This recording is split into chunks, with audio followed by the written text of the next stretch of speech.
Good afternoon, 4 p.m. on the East Coast, 1 p.m. on the West Coast. Welcome to the Tuesday edition of And That's the Game. It has been a very interesting day, which started off with an announcement this morning. The FA and the Premier League have said there is at least 40 positive cases. And they said the key words, at least, which means there may be possibly more. At least 40 positive cases involving players and coaches in Premier League teams in England. Of course, England, as we broke yesterday on the show, is going into a third countrywide lockdown, which means they will be in quarantine, in isolation until February 15th. Premier League has said that they will still continue to play, but there are at least 40 positive cases that we know of at this point of COVID-19 testing in the Premier League. Stateside, in women's college basketball, the big game that was coming up between UConn and Baylor, that game is now in doubt and likely to be, if has not already been. We are waiting for official confirmation from the NCAA on this, that the game will be postponed. Baylor head coach Kim Mulkey is one of the Baylor Bears members who has tested positive for COVID. So Baylor and UConn cannot possibly be able to play that game. Whether or not that game, because it is a non-conference game, will get rescheduled is to be determined. With that being said, the NBA season has started, and so far everything seems to be good. And while we sit 8 days away from the NHL season, there are still way too many questions to be asked and answered about what is going on with the NHL. And now, on the heels of all of that, comes an even more bizarre announcement that the NHL is going to allow the league to sell ownership rights to the names of the divisions. I'm sorry. College football has bowl games that have all kinds of crazy sponsorships to it. NASCAR and IndyCar and F1 have crazy sponsorships on their races. But I really don't want to be seeing the Lysol Patrick division of the NHL. Really? Come on, guys. Are we honestly going to sell naming rights to a division? That's something that I want to get into along with what else the NHL is doing, and I can't think of anybody else better to talk about that with on this show than the man who really runs the NHL department of SFBN Rhode Island, Nick LeBlanc, the host of Titletown Third On. Nick, welcome back to the show. Hey, Matt, happy New Year, and thanks for having me once again. Love coming on. So the lower third chevron on the screen, NHL, what are you doing? Really is the phrase of the day. I want to get into obviously talking about the 31 teams of the NHL and what's to come for the season, but I know because when I said this, I saw you kind of like cock completely back in your chair laughing about this one. The NHL and NHL ownership has announced that they will allow for sale of naming rights of the divisions in the league starting for next year, the 2021-2022 season. I am all for revenue generation. Advertising on the ice, advertising on the boards, superimposed advertising on the glass on television broadcasts. Put stickers on the players' helmets or down their, pants or whatever, like in the leagues in Europe. But really, we're going to name the divisions? I read into this, and this is only a 1 year thing, and it's going to be primarily this year just to get some type of revenue in for the NHL.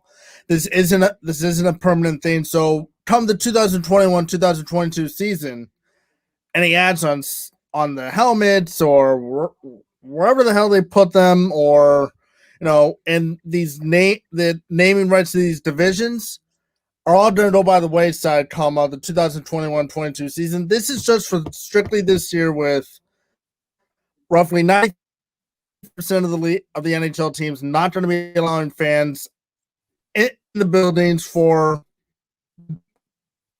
chosen and they 95%. I need fans, but you know, I'm all for trying to generate some type of revenue for any lost revenue that's going to be lost. But can we not get silly? I don't mind the divisions. Don't bother me too much. It's the ads on the helmets. I don't need to see a big fat TD Bank sticker on the side of Patrice Bergeron's helmet when I'm trying to watch a replay of a beautiful goal that he scored. Well, my concern over this ends up being, and I know you mentioned that they're saying this is just going to be a 1 year thing. It's going to be this year to try to generate revenue because fans won't be coming into the arenas. My concern ends up being, does this all of a sudden generate so much revenue that the NHL looks at the bottom line, and we know how the NHL is a dollars and cents league, that they look at the bottom line at the end of the year and they go, wow, that was crazy. Look at how much money we got out of it, and ends up deciding to go ahead and allow this to continue. And we end up with, and I said the Patrick division, and I know it's no longer called the Patrick division, but I was making a joke behind all of it. But it's like, do we end up with something really, stupid like that, where we have, the Tide Pods Metropolitan Division? No, no, I don't think it's gonna get that far. I know the owners would be all for it, but there's gonna be one man that is gonna get in the way of it all, and who has really reluctantly, to this point, refused to put ads on any part of the uniform, helmet, jerseys, and the pants. And that's going to be Commissioner Gary Bettman. Gary Bettman said that he does not want to be the first league to put advertisements on his jerseys, and clearly he's not, because the NBA has a little symbol on the side of their players' jerseys, so they're not the first. And now we see baseball. They have the Nike swoosh on the side there, so there's a little bit of an advertisement thing for you right there too. So I don't think Gary Bettman would really allow this to be a multi-year thing. I think Bettman is allowing it this year just to revenue sake for the league, but he has a little bit of leverage on owners, I believe, to probably have this go by the wayside after this season, because knowing by the time we get to the next NHL season, which will be in like mid-October, November, the NHL should be able to operate at normal, full arenas. You got your ticket and revenue, you got your ticket sales and all your revenue. So I think that's how Bettman's thinking of it. Yeah, I mean, we're not talking about, we're not talking about the MLS where, 3/4 of the front of the jersey is an advertisement, but that's also how it is in soccer and football, whatever, you want to call it.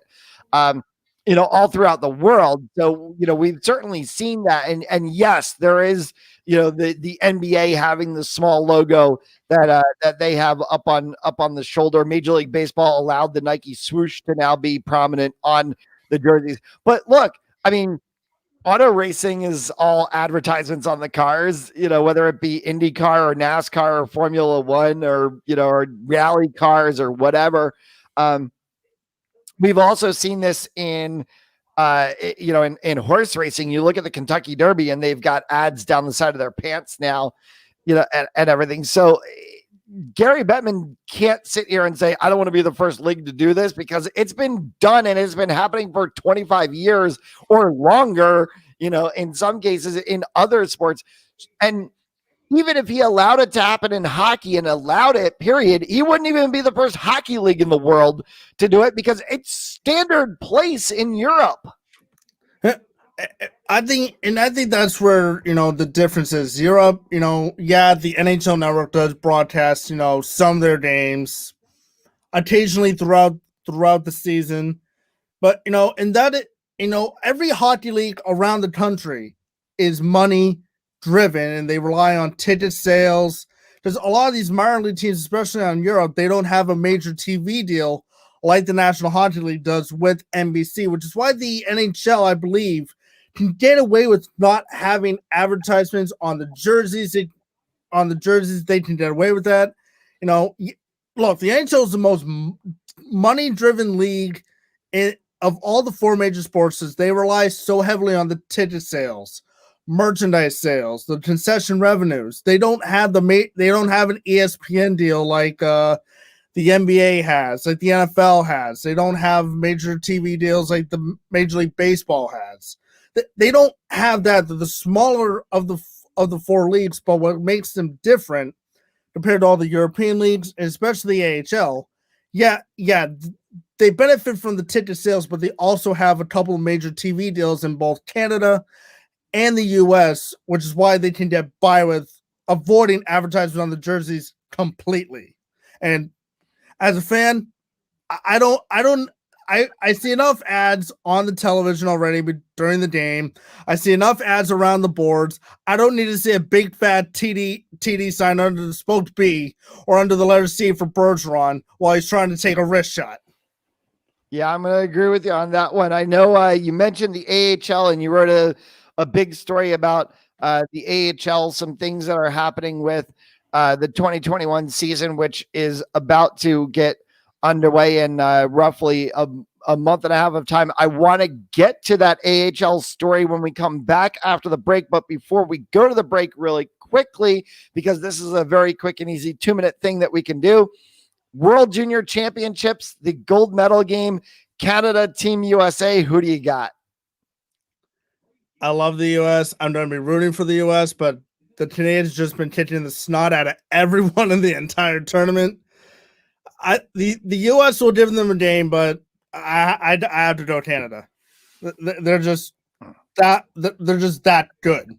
They shut out the Russians, and the Russians are just as good.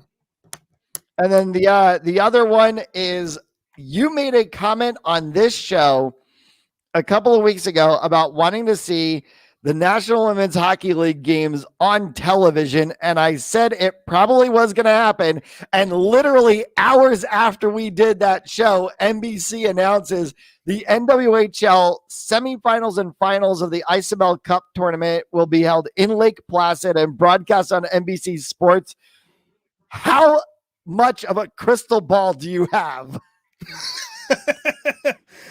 Top secret.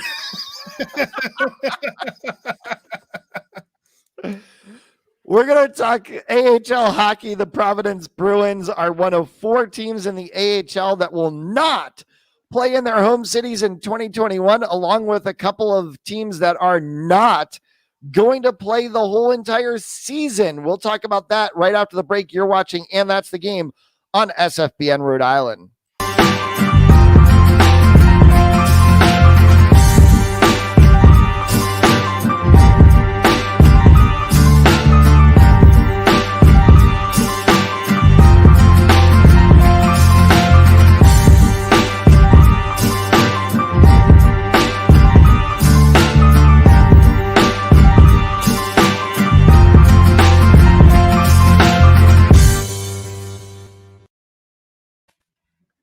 Welcome back to And That's the Game on SFBN Rhode Island. Matt Gillis with you here, joined by SFBNRI.com senior writer and the host of Titletown Throwdown, Nick LeBlanc. We are talking NHL hockey. Now we're going to kind of switch it and go down a league into the AHL, in a story that you broke yesterday on SFBNRI.com. The Providence Bruins will not play in the Dunkin' Donuts Center this year, for those of us in the local Rhode Island market who are a little bit bummed by that. Of course, for teams and fans all across the nation, there are 4 teams who will not play in their home arenas this year. And there are also a few teams, I believe 3, who are not playing at all this season. Give us a rundown on the story. So yeah, the Providence Bruins, they're not going to be able to play at the Dunkin' Donuts Center because that is currently being used for COVID-19 initiatives by the state of Rhode Island. And, you know, you could think, oh, they could just go to the DCU Center in Worcester. Unfortunately, the DCU Center is being used for the exact same reason. So the Providence Bruins 2021 season will take place at the New England Sports Center in Marlborough, Massachusetts, which ironically is like 15, 20 minutes away from my house. So I mean, I tried to sneak in there. Not really. But the Binghamton Devils, the AHL affiliate of the New Jersey Devils, they're actually going to play at the Prudential Center in Newark, New Jersey for the season. So that way they can be with their NHL affiliate. The Ontario Reign and the San Diego Dolls, they are moving to other locations in California right now. I might have this mixed up. I believe the Dolls are going to be playing in Irving, and the Ontario Reign, I believe they're playing in I think it's El Segundo, if I read correctly. yeah, it's one of those weird towns. Yeah, those are the 4 AHL teams that will be playing away from their original home ice arenas this year. And also a little fun thing, the Providence Bruins are realistically going to play 2 teams the entire season. Yeah, and an interesting fact with the Binghamton Devils playing in Newark in the Prudential Center, which is home of the New Jersey Devils, that will make them they will not be the only AHL team that will do that, because ironically, the Manitoba Moose actually play in the MTS Center where the Winnipeg Jets play. That is their normal home. So this now makes Binghamton and Manitoba 2 teams that will actually play, though Binghamton not normally does, where Manitoba it's normal for them. I believe the San Jose Barracuda are I believe we're going to be down with the San Jose Sharks in Arizona, because that's where the Sharks are going to be beginning their season in Arizona before they are even allowed back in San Jose. Because the Barracuda and the Sharks, they play at the SAP Center as well, so both teams they obviously can't play there. So I believe the Barracuda are going to be playing at Gila River Arena in Arizona, where the Coyotes currently play. I believe the Tucson Runners have their own ice, so I believe that's where probably the Barracuda will most likely be.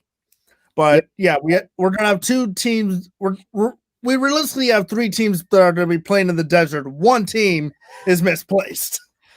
All sorts of crazy things as we continue to navigate how we handle this in the continuation of the COVID-19 pandemic. There are also a few teams that have completely opted out of the season. You kind of alluded to that in mentioning about how the Providence Bruins may possibly only play 2 teams the entire season. There are also 3 teams that are completely sitting out. I believe it's the Charlotte Checkers, the Milwaukee Admirals, and the Springfield Thunderbirds. So Massachusetts, my apologies to you guys that you do not have AHL hockey. What have you heard about that? I haven't heard much about it. All I know is that those 3 teams decided to opt out. So what's going to be happening with the players? The players of those respective franchises, they're working with other NHL franchises right now to combine with them. I read last night that the St. Louis Blues and the Vancouver Canucks are going to be combining together for the season. So all the Blues prospects who were supposed to be with the Springfield Thunderbirds, they're going to play in Utica, New York, and be part of the Utica Comets for the 2021 season before they go back to being the Thunderbirds for 2021-22. No word yet about the Checkers and Admiral players, but I'm sure their respected NHL franchises are working that out. And it's important for those players to figure out if they are going to play this year, because about 90% of guys who do play in the AHL have some type of NHL contract. One last thing before we head to break. Seattle Kraken naming Jason Botterill the assistant GM. It means they have an assistant GM, but we have not yet heard who the GM is. But we know what type of a player Botterill was. How do you think he's going to be in the front office? That'll be interesting to see, as long as he doesn't try to go after all the superstar players like Ovechkin, Crosby, Bergeron. You can't have those guys. This guy's going to be way off limits. So, but this is a good chance for him to evaluate the league right now, see where all the teams are at, and then once they do bring in an official GM, trade notes with him, and work on trying to piece together an expansion draft, because that's coming up in July, and the Seattle Kraken are set to begin in the 2021-22 season. But I have no clue if their arena is even ready yet. No, the Climate Pledge Arena in Seattle, the former Key Arena spot, which was home to the Seattle Supersonics and the Seattle Storm for a number of years, is still under construction. They expect it to be ready by the end of 2021. They're looking at a September or October ability to cut the ribbon on that. We're going to flip the script and stop talking about hockey because I want to get to the other topic that Nick knows better than most of us on this network, and that's football. So we're going to take a quick break and we're going to talk NFL playoffs and whether or not the Cleveland Browns are no longer a dumpster fire. And did the Giants really shit themselves this year? We'll be right back. You're watching, and that's the game on SFBN Rhode Island.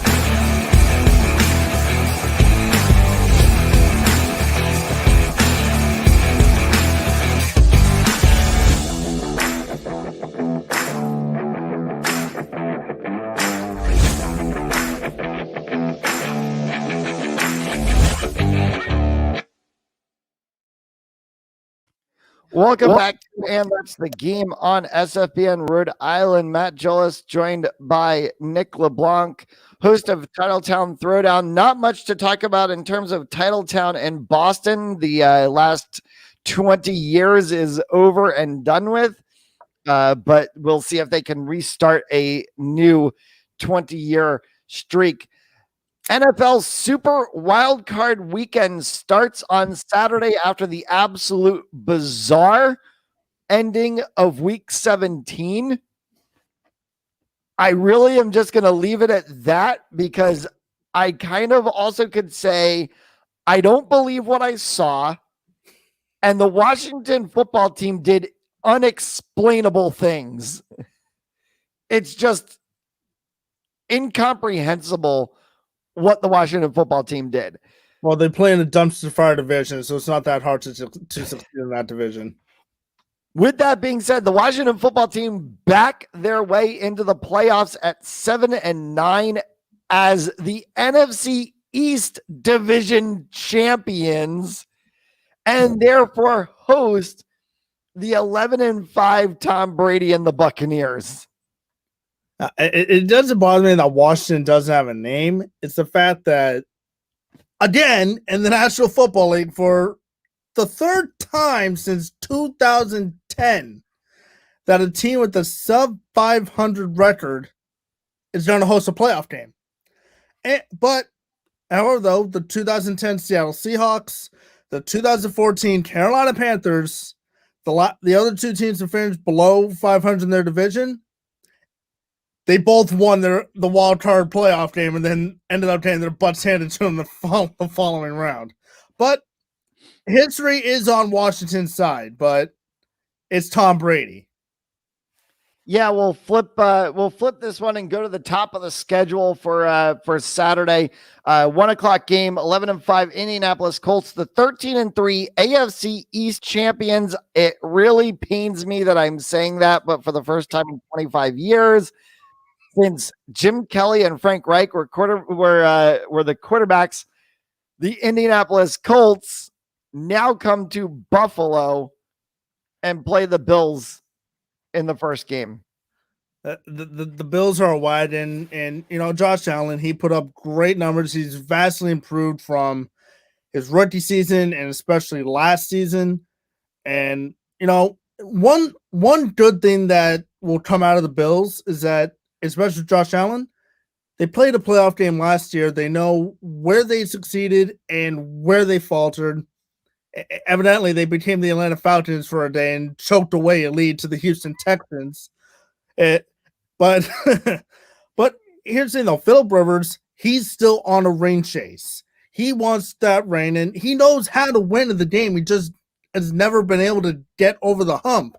And the Bills are still such a very young team that this game will not be a blowout, and I don't think it'll be an upset if the Indianapolis Colts go into Buffalo and beat the Bills. I don't think it'll be that much of an upset because the Bills are still a young, inexperienced playoff team. Where the Colts, yeah, they're a young, inexperienced playoff team as well, but they got a veteran quarterback in Philip Rivers who has been to the playoffs multiple times. He knows what it takes to win. Problem is, he just hasn't gone over the hump of the divisional championship game. Philip Rivers played in San Diego / Los Angeles, and then he's played in Indianapolis. Can he be able to play in Buffalo when he does not have 70-degree warm weather and or a dome? No. But I won't rule it out because I think Phil Rivers has quietly had a good season. But at the same time, it's Phil Rivers. He's good for about 2 picks a game, roughly, if you think about it. So, and Buffalo's defense, it is very tough. Indianapolis defense, they're kind of up and down. They're good one week, falter the next week. They're really good the next week. Then they completely crap the bed on you the next week. So it's going to be a really back and forth, probably high scoring game. 10-6 LA Rams, the 12-4 Seattle Seahawks. This game in Seattle, there is, of course, no 12th man, as we see so many times in CenturyLink Field, so much so that it actually set off an earthquake, so to speak, during one playoff game during their Super Bowl year. Jared Goff injured. Questions about whether he's going to actually play this game or not. One way or another, do the Rams somehow figure out a way to get past Pete Carroll, Russell Wilson, and the Seahawks? I don't think so. Especially, I don't think it really matters if Jared Goff is at 100% or not. Because the Seahawks, they had a very rough stretch in the middle of the season, but they really figured it out the last 4 weeks. And plus, this is going to be the second time that they're playing the Rams in a 3-week span. They played the Rams in Seattle week 16. And the Rams, they lost that game that would have gave them the home playoff game instead of Seattle. So the Rams, they quasi-earned / backed their way into the playoffs by being the Cardinals and the Bears losing to the Packers. So they earned a spot, but they also backed their way in there as well. So, but I like Russell Wilson and the Seahawks in this one because playoff-driven experience. They've been to 2 Super Bowls. They've won 1. They know what it takes. And I don't know. So I was really high on Jared Goff like 4 years ago. Now I think he's just an average quarterback at best. We've got to wrap the show, so I'm going to go through this one really quickly. On Sunday, 11-5 Ravens, 11-5 Tennessee Titans. Good luck stopping Derrick Henry. Good luck. The 8-8 Chicago Bears at the 12-4 Drew Brees or Taysom Hill New Orleans Saints. The Saints should run away with this. The game that I kid you not, it is not a repeat. The 11-5 Cleveland Browns against the 12-4 Pittsburgh Steelers. They just played Sunday. And they play in Pittsburgh. Difference is Mason Rudolph will not be under center. Ben Roethlisberger is going to be under center. I like the Browns. I think the Browns are the dark horse team, but I doubt the more experienced Pittsburgh Steelers. The New York Football Giants made the meme of the century in week 17. If you haven't seen it, it is a Giants player doing a split with the ball underneath his butt. This is not a Mark Sanchez butt fumble, but it was just about. But it literally, I know I texted it to you and I said, it looks like he's pooping the football. Was the Giants season crap? You just say that, but just say it's the same thing about the other 3 teams in the NFC East. But in New York, though, it's the thing about butts. You got Mark Sanchez, the butt fumble, and you got the butt fumble recovery. And with that being said, too, one thing that cracked me up is the New York Giants beat the Dallas Cowboys in week 17. It eliminates the Dallas Cowboys from the playoffs. Jason Garrett, the former head coach of the Dallas Cowboys, is now the offensive coordinator for the New York Giants. Jason Garrett still keeping the Dallas Cowboys out of the playoffs. Basically, it's one big middle finger to Jerry Jones. It's one thing every year. Nick, thank you so very much for joining the show. Good luck Thursday for Titletown Throwdown. Don't forget to tune in and watch Nick's show every Thursday. I'm sure he is going to absolutely tear apart the Patriots season and Cam Newton on Thursday night show. I also got a bone to pick with Don Sweeney. Oh, that'll be fun. I'm looking forward to it. Nick, thanks a lot. No problem. Thanks so much. And that's the game for January 5th, 2021. Thank you all so much for tuning in and welcoming us into your homes during these very interesting times. I said in the caption for this show that there was an announcement. So, with that being said, here is the announcement. We are keeping in That's the Game, but we are doing what we always dreamed this show would become, and it is a thanks to all of you who have tuned in every single day and watched this show. We are taking And That's the Game to the morning, and we are expanding our show. So starting January 18th, And That's the Game will become the brand new morning show of SFBN Rhode Island. You can be able to catch it Monday through Friday from 8 to 10 a.m. We are going to be covering everything, whether it's from news, sports, to entertainment, to crazy things going on in the world. We're going to have guests from all avenues and walks of life, and we're just going to have a whole lot of fun with this show. It has been a pleasure being a part of things with you for the past 8-9 months, and we are going to have a whole lot of fun in 2021 as we bring this show to the fruition of what the dream always was in making this show. I will see you back here tomorrow afternoon, 4 p.m. for another edition of And That's the Game. Until then, take care, stay safe, socially distance, wear your masks, listen to your public health professionals. If you are in Georgia, go vote tonight before it's too late. Go vote. And I will see you all tomorrow at 4 p.m. Good night.